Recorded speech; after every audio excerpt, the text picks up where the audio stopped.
It's International Women's Day today, and we are aiming our searchlight on women. For decades, there's been a visible gender imbalance in the society, be it in career, business, education, politics, and even marriage. Yes, women are not allowed to vote in some countries.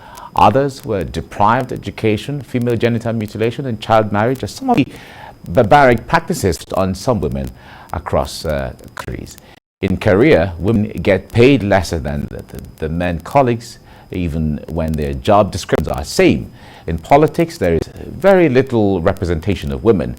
Here in Nigeria, a bill seeking special seats for women at the Assembly turned down, leading to an outcry from Nigerian women who say that they be given the chance to contribute their quota to governance.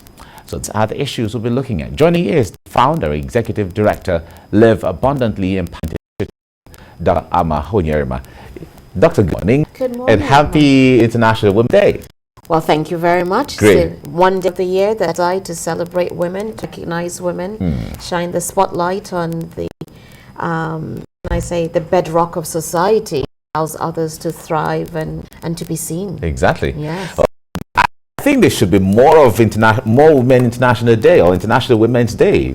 Just one day is not enough, although the month is dedicated to it. But the centrality of women we should celebrate women every day. I really believe so. I believe so as well. Now let's get to the issues. Now, we have been talking about this thing for several years now when it comes to women, the need to balance, the need to give equality, the need to create inclusion for them. You know, bring everybody on the table. Everybody has something to offer. So let's all sit on the table equally and we engage. Yes. We've not really had when it comes to things. Now, talk to us basically. What are some of the things that draw them back, and they're not on the table the same way that men are on the table? Well, it's interesting that you should bring that up, because as I listened to this news broadcast, we started talking about violence against women. And then we had a segment that talked about women in different work roles, whether they were dealing with lack of funding, or they were dealing with lack of education, or harassment. You start to look very deeply at the issues of women, the inequality, the inequity, the harassment, the bias. It all comes down to some basic thing. Whether you start with poverty, the next layer is always education, lack of education, the restrictions that are placed on women, visible and visible restrictions that are placed on women, because we're in a society that really makes it difficult for women to participate at the level that they wish to participate. And then laws, we have laws in Nigeria, but often do we accountable? Where is accountability when you violate somebody? Where is the follow through? Where is the data, statistics? So when you deal with issues related to women, have to look at it through a gender lens, but more importantly, you have to open the doors women with things like education, mentorship, sponsorship, networking skills. All of these are vital for women to rise above where they are. So really and truly, I've said this many times, I'll continue to say it, to literally tear the system down and rebuild it. Other countries have done it, whether you're given affirmative action, deserving seat in government, but where you're educating children, all children should have access to education. And that is lacking. If you don't educate the girls to the same extent that you educate the boys, then you're not giving them a chance to sit at the table. But I always say, if you don't have a seat at the table, bring your bench. Stand there, speak up, they will pay attention. That's a great aspect of it. Bring a bench. Bring your bench. Every woman has a bench. Interesting. Now, you mentioned the patriarchal system, and I'll take from that perspective, because it seems like religion, culture, the very central aspect of our human existence. And when the image of God is mirrored, especially like in Christianity, in Islam, and any other religion, although that religion that have the image of God as female, but most of them have the image of God they worship as male. And then in the culture, native cultures, we or most people belong to, the authority also transcends, from the mid. Do you see that as one of the biggest challenges that we have? It is it is a huge challenge. I think in some ways we've written history. Okay. Because when you go back story to look at the African system, there were times when women were in positions of authority and leadership. They're part of our communities where women have been female kings, right? And there's some parts of our society. Remember Queen Amina, of Zaria. Remember Queen Leah of the Benin Kingdom, and so others. Absolutely. But our history changed. Advent of religion. Europeans came and brought us religion, and then started to redefine the roles of women in the community. And then when they left, they provided education, and they started out educating the males as opposed to educating everyone. But you go to their countries, they have those changes. Everyone is able to get education. Here we continue to use religion and culture to restrict women. Globally, the number of women who are in CEO positions in the Fortune 500 is less than 10%. We know, but it doesn't mean they don't have access. It's about breaking that ceiling and getting through it. But I mentioned earlier the invisible limitation we place on women. Even when a woman is able to secure a job, same job as a man, she only gets 77% of what her male counterpart is in, right? Even for job advancement, she needs somebody else to help sponsor her, offer mentorship. He will find a male or another female who picks you up and says, this is the way to go. Very often that's not the case. We heard a woman talk about funding. There is not funding for women's enterprise.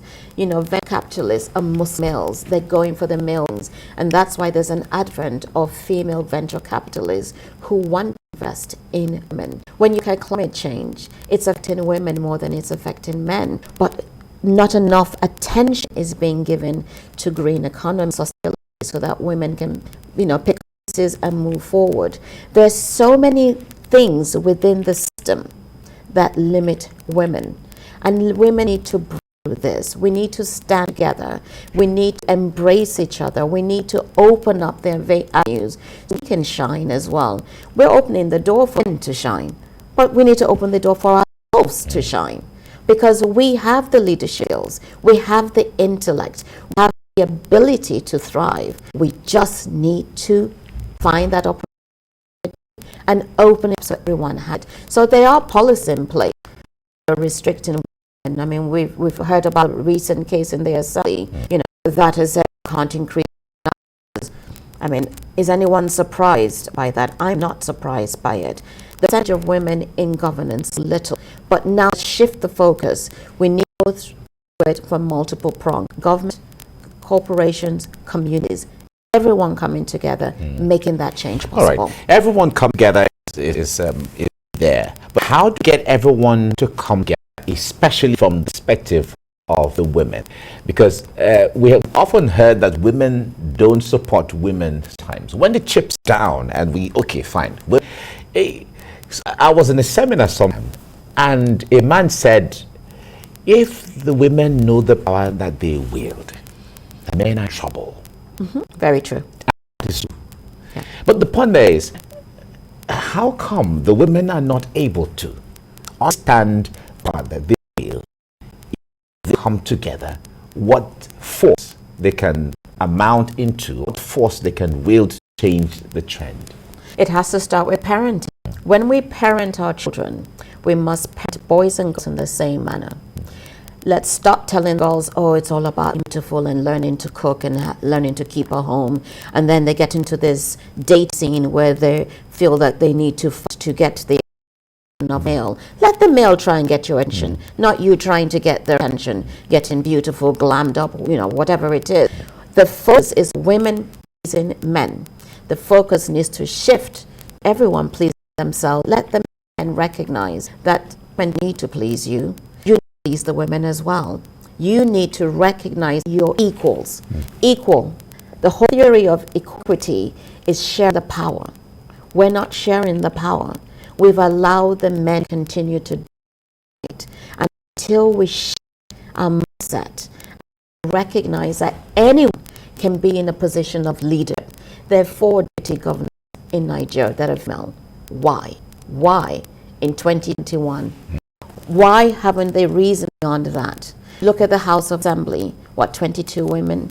You look at the Senate, isn't it women? Why? The numbers are not getting higher, they're going down. So why are we taking that extra measure to support women despite to go into politics? Why aren't we taking the extra measure to support women in STEM? We've delegated certain professions of male-dominated professions. Absolute nonsense. Anyone can do that. Train them, show them the way. Diversity is important in government, in policies, in schools, in corporations. You need the diversity of information, and that comes from people coming in with set, with perspectives, with their own innovation. That is very critical. I'm going to push it. So if we have to change the trend right now from where we're sitting, let's assume that you and I are the assembly, you and I are through, where if we wield wand, things will begin to change. Where should we begin from? You mentioned the family later on, and so on. Let's aggregate this as we round off. Well, it's to start with letting girls know from an early age that they have the right and the opportunity to rise above whatever limitations anyone puts on them.